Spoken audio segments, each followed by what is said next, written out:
Hello दोस्तों, नमस्ते, प्रणाम। मैं आपकी मंजू मनोहर स्वागत करती हूँ रेनू यादव आरपीएम चैनल में। रेनू यादव आरपीएम चैनल को आप सबसे ज़्यादा से ज़्यादा सपोर्ट कीजिए।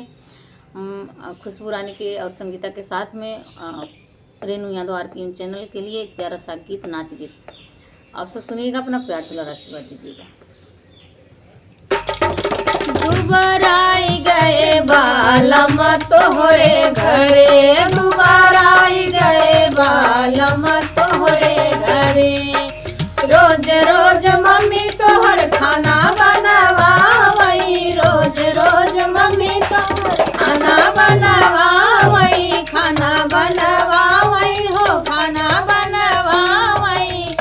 करी आई गए बालम तोहरे घरे, करी आई गए बालम तोहरे घरे। दोबारा आई गए बालम तोहरे घरे, दोबारा आई गए बालम तोहरे घरे।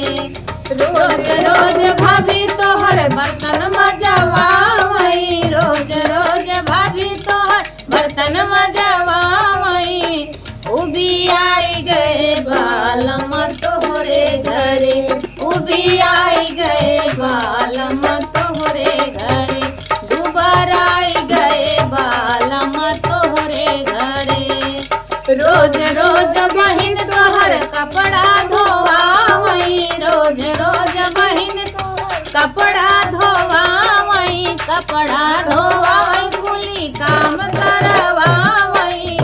पागल आई गए बालम तोहरे घरे, पागल आई गए बालम तोहरे घरे। दोबारा आई गए बालम तोहरे घरे, दोबारा आई गए बालम तोहरे घरे।